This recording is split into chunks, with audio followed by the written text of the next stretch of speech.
ये जो देवेश चंद ठाकुर हैं, हमारे गांव में उनकी बहन ब्याही गई है, इस नाते वो हमारे मामा जी हुए। ये मामा जी कंस और शकुनी को भी मात कर दिए।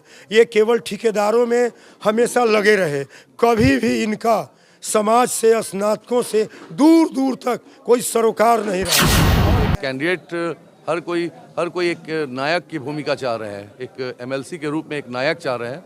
कोशिश करूंगा कि विनायक नाम है मेरा, तो उसमें से नायक तो ऑलरेडी मेरे पिताजी ने नाम रखा है, तो मैं नायक की एक भूमिका अदा करना चाहूँगा। बिहार में जो स्थिति बनी हुई है, एक तरफ जंगल राज है, एक तरफ अफसर राज है, तो इस सब के खात्मा के लिए हम लोग सोचे हैं कि जन सुराज के उम्मीदवार के रूप में विनायक गौतम जी आए हैं और इनके थ्रू हम लोग बिहार के बदहाली जो है, जो भ्रष्टाचार है, जो अफसरशाही है, इसको खात्मा करने के लिए हम लोग जी जान से लगे हुए हैं।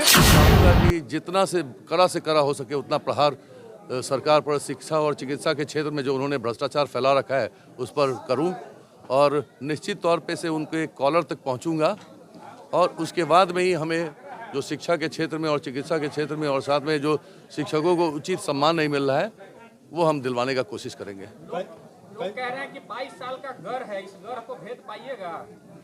गढ़ सीतामढ़ी के जनता का था, सीतामढ़ी के बेटे का था, तो गढ़ किसी के पर्सनल गढ़ नहीं था।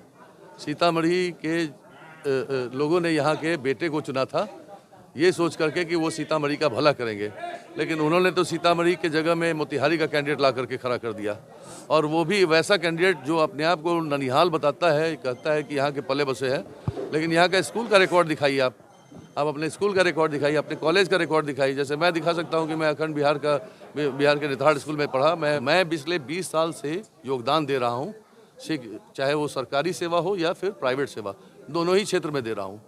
तो इन बाकी जो कैंडिडेट्स हैं उनसे पूछा जाए कि उनमें से किन्होंने सर कोई भी योगदान दिया है, मतलब इससे सामाजिक सेवा में क्या योगदान दिया है। एक कैंडिडेट हैं जो कि वित्त रहित कॉलेजों में कॉलेज खोल करके और शिक्षकों का दोहन कर रहे हैं, उनके सैलरी में से निवाला उनके मुंह से निवाला छीन रहे हैं। तो दूसरा कैंडिडेट है जो कि अपना मुंह चमकाने के लिए जदयू के प्रवक्ता है, नीतीश कुमार जी के चहेते हैं, तो इस कारण से उनको टिकट मिला है। इसलिए नहीं मिला है कि तिरहुत क्षेत्र की जनता उन्हें चाहती है। अगर आज के डेट में उन्हें बोला जाए कि 100 आदमी का नाम और अगर आप बता दीजिए तो शायद ही पॉसिबल होगा कि वो 100 आदमी का नाम बता सके। कि निश्चित रूप से इनको जिताएंगे और जीतेंगे, यह मेरा दावा है।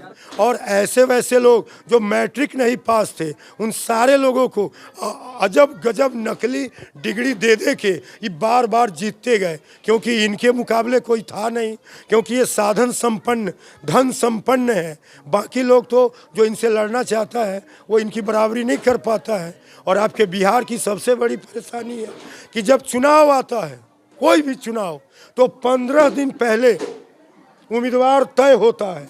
वो आते हैं, 15 दिनों में धमा चौकड़ी मचाते हैं, और हमारे संविधान की ये देन है कि कोई एक जीत कर जाता ही है। मेरा नाम जटाशंकर आत्रेय है। जो आपको दिखाता है सच का आईना।